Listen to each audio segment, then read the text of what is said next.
Hey guys, आज के इस इंटरेस्टिंग वीडियो में हम ये सब कुछ सीखने वाले हैं, जैसे कि बैठे बैठे, आते जाते, बीच बीच में, मन ही मन में, जी भरकर, चुटकियों में, सोच समझकर, जानबूझकर।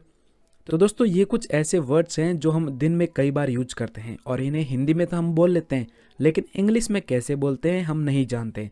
लेकिन फराटेदार इंग्लिश सीखने के लिए ये सब कुछ सीखना भी बहुत ज़रूरी है। तो दोस्तों, इस इंटरेस्टिंग वीडियो में हम ये सब कुछ सीखने वाले हैं और फिर कभी नहीं भूलेंगे। और आपकी प्रैक्टिस के लिए भी मैं कुछ सेंटेंस दूंगा जिन्हें आप इंग्लिश में ट्रांसलेट करके मुझे बताना। अगर आप सही ट्रांसलेट करोगे तो मैं आपके कमेंट को लाइक भी करूँगा और रिप्लाई भी करूँगा। तो दोस्तों, आप इस वीडियो को पूरा देखिएगा और उससे पहले इसको लाइक कर दीजिए। चलिए बिना देरी किए वीडियो को शुरू करते हैं। तो दोस्तों, सबसे पहला है हमारा बैठे बैठे। तो दोस्तों, हम दिन में कई बार बोलते हैं, जैसे कि वह बैठे बैठे सो रहा था, वह बैठे बैठे सोच रहा था, वह बैठे बैठे इंतजार कर रहा था, वो बैठे बैठे काम कर रही थी। तो दोस्तों, इसके लिए इंग्लिश में यूज किया जाता है वाइल सिटिंग। वाइल सिटिंग मतलब बैठे बैठे। तो चलिए दोस्तों, एग्जाम्पल लेते हैं। वह बैठे बैठे सोच रहा था, वह बैठे बैठे सोच रहा था। तो इसको इंग्लिश में हम बोलेंगे he was thinking while sitting. He was thinking while sitting. वह बैठे बैठे सोच रहा था। तो आपकी प्रैक्टिस के लिए यहां पर मैं एक सेंटेंस देता हूं। वह बैठे बैठे गा रहा था, वह बैठे बैठे गा रहा था। गाने को इंग्लिश में सिंगिंग बोलते हैं। तो इसको इंग्लिश में ट्रांसलेट करके आपको मुझे बताना है। चलिए हम अगला लेते हैं। अगला है कह दिया तो कह दिया। जैसे कि कह दिया तो कह दिया मैं नहीं जाऊंगा, कह दिया तो कह दिया मुझे आईफोन चाहिए। तो दोस्तों, इसके लिए यूज किया जाता है सैड इज सैड। जैसे कि कह दिया तो कह दिया मैं नहीं जाऊंगा, sad it sad I will not go, sad it sad I will not go. चलिए आपकी प्रैक्टिस के लिए मैं एक सेंटेंस देता हूं। कह दिया तो कह दिया मैं गेम नहीं खेलूंगा।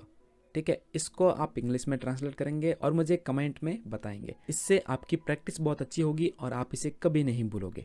तो चलिए दोस्तों, अगला सेंटेंस लेते हैं। बात बात पर। बात बात पर वो गुस्सा हो गया, बात बात पर वो नाराज हो गया, बात बात पर वो झगड़ा करता है। तो दोस्तों, इस तरीके से कई सारे सेंटेंस हम अपनी डेली लाइफ में बोलते हैं। ठीक है, तो बात बात पर, इसके लिए इंग्लिश में यूज किया जाता है at every word. At every word. तो दोस्तों, एग्जाम्पल लेते हैं। बात बात पर वह झूठ बोलता है, बात बात पर वह झूठ बोलता है। इसको हम इंग्लिश में कैसे बोलेंगे? हम बोलेंगे he tells a lie at every word. He tells a lie at every word. ठीक है दोस्तों, तो मैं आपकी प्रैक्टिस के लिए एक सेंटेंस देता हूं। वह बात बात पर हंसता है, वह बात बात पर हंसता है। तो इसको आप इंग्लिश में ट्रांसलेट करेंगे, आपकी बहुत अच्छी प्रैक्टिस होगी। तो चलिए अगला सेंटेंस लेते हैं दोस्तों। सोच समझकर।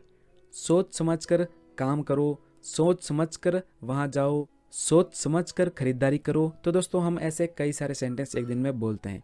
ठीक है, तो इसको इंग्लिश में बोलते हैं थॉटफुली। थॉटफुली। ठीक है, सोच समझकर का मतलब थॉटफुली। तो चलिए एग्जाम्पल लेते हैं।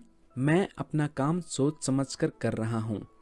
तो इसको इंग्लिश में हम बोलेंगे I am doing my work thoughtfully.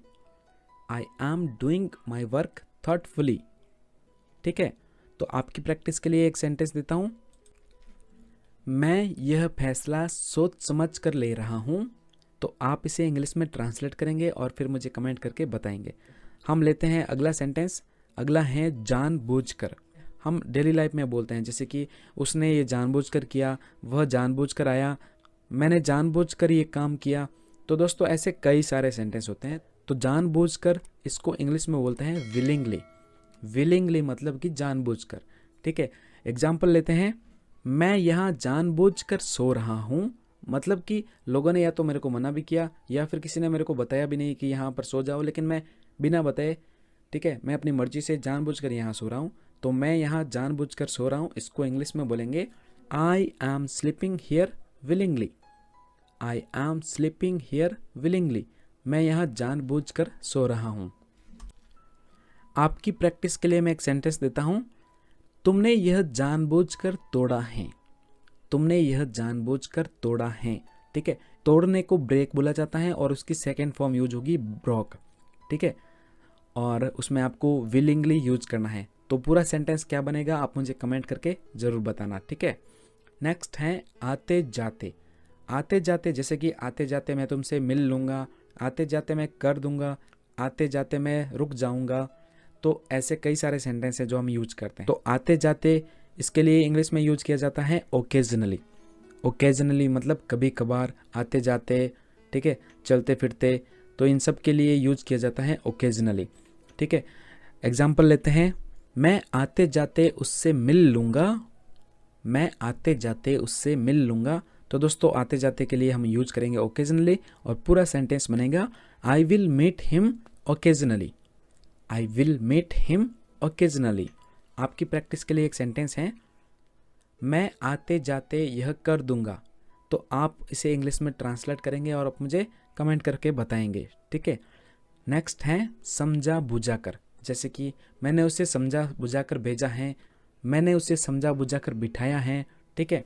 तो ऐसे कई सारे सेंटेंस होते हैं। तो इसके लिए इंग्लिश में यूज किया जाता है कन्विंसिंगली, कन्विंसिंगली।